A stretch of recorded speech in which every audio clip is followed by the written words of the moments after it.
आज हम बनाएंगे सुपर मॉइस्ट फ्लफ़ी और बहुत ही कम टाइम में बनने वाला सुपर हेल्दी केक की रेसिपी, जो कि हम बनाएंगे सूजी और कैरेट का केक। बहुत ही ज़्यादा टेस्टी बनता है। ज़रूर से इसे बनाएं। जब भी आप ट्रैवल करें तब भी आप इसे बना के साथ में लेके जा सकते हैं, और वैसे भी आप इसे बना सकते हैं। सबको बहुत पसंद आएगा। तो चलिए बनाना शुरू करते हैं। तो सबसे पहले हम लेंगे ग्राइंडर जार और उसके अंदर हम डालेंगे 1 कप सूजी। मैं बारीक वाली सूजी यूज़ कर रही हूँ। आप चाहें तो बारीक या फिर मोटी वाली सूजी भी यूज़ कर सकते हैं, जो भी घर पे आपके पास अवेलेबल हो। तो 1 कप मैंने सूजी ग्राइंडर जार के अंदर ट्रांसफ़र कर दी है। और अब हम इसके अंदर डालेंगे आधा कप चीनी। तो चीनी मैं कोई पिसी हुई नहीं डाल रही हूँ, नॉर्मल चीनी जैसे घर पे होती है वही चीनी डाल रही हूँ। तो आधा कप मैंने ये चीनी डाल दी है। और साथ में इसमें डालूँगी मैं आधा कप दूध। दूध जो है ठंडा नहीं है बिल्कुल भी, और आपने भी ठंडा बिल्कुल दूध नहीं लेना है। ये उबला हुआ और रूम टेम्परेचर का दूध है। अब हम तीनों चीज़ों को अच्छे तरीके से ब्लेंड कर देंगे। तो इस तरीके से करने से एक तो चीनी भी पिस जाएगी और साथ में जो सूजी भी है वो भी पिस जाएगी अच्छे तरीके से, और एक स्मूथ बैटर तक आपने इसे पीसना है। तो ये लीजिए, बिल्कुल स्मूथ सा टेक्सचर आ चुका है, बैटर तैयार हो चुका है। अब हम अपने नेक्स्ट स्टेप पर आते हैं। तो ये देखिए, मैं आपको कंसिस्टेंसी भी दिखा रही हूँ। अब हम लेंगे बाउल, और बाउल के अंदर ये जो बैटर हमने तैयार करके रखा है इसे अब हम ट्रांसफ़र कर लेंगे। सारा का सारा बैटर हमने बाउल के अंदर ट्रांसफ़र कर लेना है। तो अभी तक अगर आपने मेरे चैनल को 1 टाइम सब्सक्राइब नहीं किया है तो मेरे चैनल को 1 टाइम सब्सक्राइब ज़रूर कीजिए। रेसिपी अच्छी लगती है तो उसे लाइक ज़रूर कीजिए, और मेरे चैनल को सब्सक्राइब करना ना भूलिए, और फ्रेंड्स एंड फैमिली में ज़रूर से शेयर कीजिए रेसिपी। तो ये लीजिए, सारा का सारा बैटर ट्रांसफ़र हो चुका है बाउल में।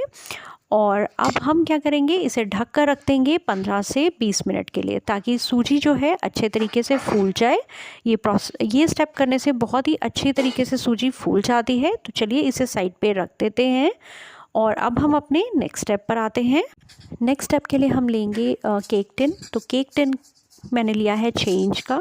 उसके नीचे मैंने बिछा दिया है बटर पेपर, या फिर पार्चमेंट पेपर भी आप बिछा सकते हैं। तो इससे क्या होगा कि जब हम पार्चमेंट पेपर या बटर पेपर लगाते हैं तो उसके ऊपर भी हमने अच्छे तरीके से ऑयल लगा देना है, और इसकी केक टिन की साइड्स पे भी हमने, कॉर्नर्स पे भी, सारी जगह पे कुकिंग ऑयल हमने अच्छे से ब्रश कर देना है। अगर आपके पास पार्चमेंट पेपर या बटर पेपर ना हो तो आप क्या कर सकते हैं, आप जैसे ऑयल लगा के उसके ऊपर मैदा या फिर आटा डस्ट कर सकते हैं। इससे क्या होगा, केक बिल्कुल भी चिपकेगा नहीं।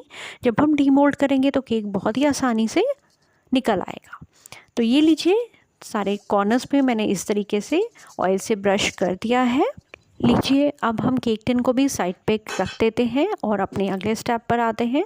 तो ये लीजिए, 15 से 20 मिनट हो चुके हैं। सूजी अच्छे तरीके से फूल चुकी है। मैं आपको टेक्सचर भी दिखाती हूँ। तो ये देखिए, बिल्कुल परफेक्ट टेक्सचर आया है। ये देखिए, बिल्कुल परफेक्ट टेक्सचर आ गया है। सूजी अच्छे तरीके से फूल चुकी है। एक बारी मिक्स कर देते हैं ऐसे।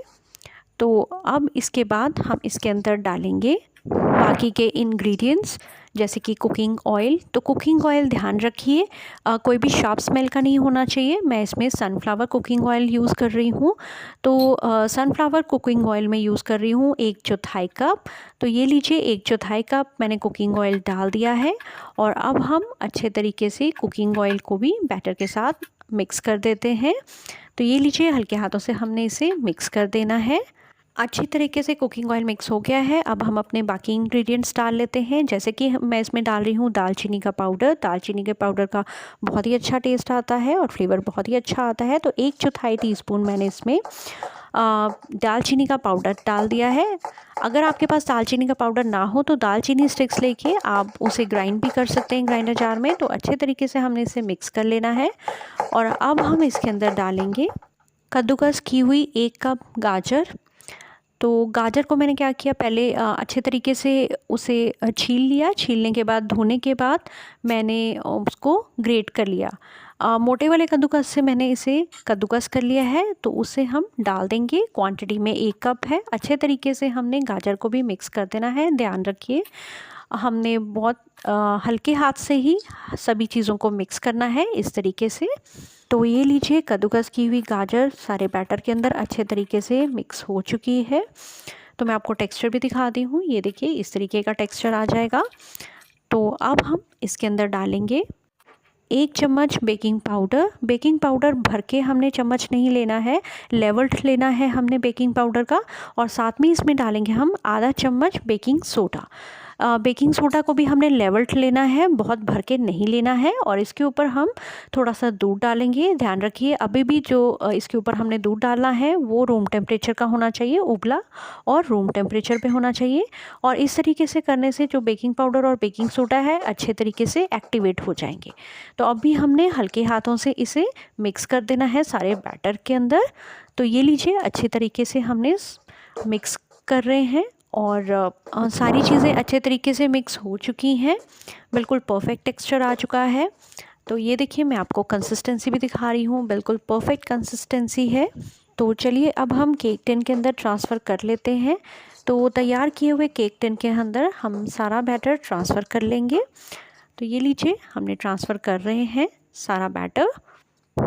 और जब तक हम ट्रांसफ़र कर रहे हैं बैटर तो मैंने कढ़ाई गैस के ऊपर रख दी है और उसके अंदर स्टैंड लगा दिया है। स्टैंड के बाद ढक के 10 मिनट के लिए हम उसे प्री हीट होने के लिए रख देंगे। तो ये लीजिए बैटर सारा केक टिन के अंदर डल चुका है। अब हम इसे टैप टैप करेंगे ताकि जितने भी एयर बबल्स हैं वो सेटल हो जाए। जब मैंने 1 कप कद्दूकस की हुई गाजर डाली थी तो उसमें से थोड़ी सी मैंने बचा ली थी ताकि मैं ऊपर से गार्निशिंग कर सकूं। ये बिल्कुल ऑप्शनल है, आप चाहें तो कर सकते हैं गार्निश इस तरीके से, नहीं तो आप इसे स्किप भी कर सकते हैं। इस तरीके से मैंने डेकोरेट कर दिया है। ये लीजिए 10 मिनट भी हो चुके हैं, कढ़ाई अच्छे से प्री हीट हो चुकी है। अब हम केक टिन को रख देंगे कढ़ाई के अंदर और उसे ढक देंगे। गैस की फ्लेम को हम मीडियम फ्लेम पे कर देंगे। और अगर आप ओवन में बना रहे हैं तो 180 डिग्री सेल्सियस पे 30 मिनट के लिए हम बेक कर लेंगे। तो चेक कर लेते हैं केक अभी पका है कि नहीं, हल्का सा अभी लग रहा है। तो अब हम दोबारा से इसे ढक देंगे।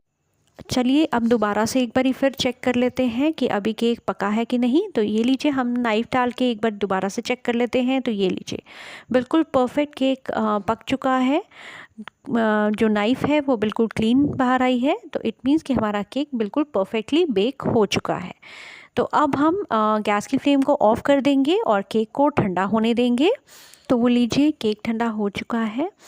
तो अब हम इसे डीमोल्ड कर लेते हैं। तो इस तरीके से हमने चेक कर लेना है कि केक ठंडा हो गया है। उसके बाद हम क्या करेंगे, नाइफ़ की हेल्प से हम कॉर्नर्स इसके लूज़ कर लेंगे और उसके बाद हम केक को डीमोल्ड कर देंगे। इस तरीके से कॉर्नर्स लूज़ करने से केक बहुत ही आसानी से डीमोल्ड हो जाता है। वैसे तो हमने पार्चमेंट पेपर लगाया हुआ है पर फिर भी और भी आसानी हो जाती है केक डीमोल्ड करने के लिए।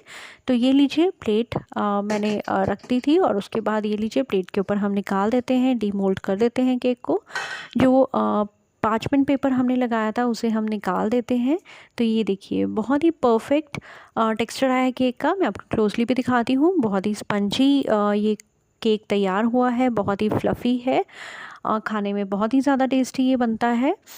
तो अब हम इसे कट करके भी मैं आपको टेक्सचर दिखाती हूँ। तो ये लीजिए अब हम इसे कट कर लेंगे। तो किसी भी जैसे भी आपको अच्छा लगे आप उस शेप में इसे कट कर सकते हैं। सूजी के केक की और भी रेसिपीज़ मेरे चैनल पे अपलोडेड है, मैं उसका लिंक आपको आई बटन पे लगा दूँगी, आप वो भी चेक कर सकते हैं। बहुत ही बढ़िया वो भी केक तैयार होते हैं। जैसे कि फ्रूट केक मैंने तैयार किया है सूजी से, वो भी आप एक बारी बना के ज़रूर देखिए, बहुत अच्छा लगेगा आपको। तो ये लीजिए कट कर लिया है हमने केक। तो अब मैं आपको इसका टेक्स्चर भी दिखाती हूँ। तो आप खुद ही अंदाज़ा लगाइए, बहुत ही बढ़िया और बहुत ही टेस्टी ये केक तैयार होता है। तो ये देखिए बहुत ही परफेक्ट टेक्सचर इसका आया है, बहुत ही सॉफ्ट और बहुत ही फ्लफ़ी मॉइस्ट ये केक तैयार हुआ है। तो चलिए अब मैं आपको प्लेट में भी सर्व करके दिखाती हूँ और दोबारा से कट करके दिखाती हूँ कि कितना सॉफ्ट और मॉइस्ट केक तैयार हुआ है। ये देखिए बहुत ही आराम से ये केक कट हो रहा है, ये देखिए। तो उम्मीद करती हूँ रेसिपी अच्छी लगी होगी। तो उसे लाइक ज़रूर कीजिए, शेयर ज़रूर कीजिए फैमिली फ्रेंड्स में और मेरे चैनल को सब्सक्राइब करना ना भूलिए। नेक्स्ट रेसिपी में जल्द ही मिलते हैं, तब तक के लिए take care and thank you so much for watching.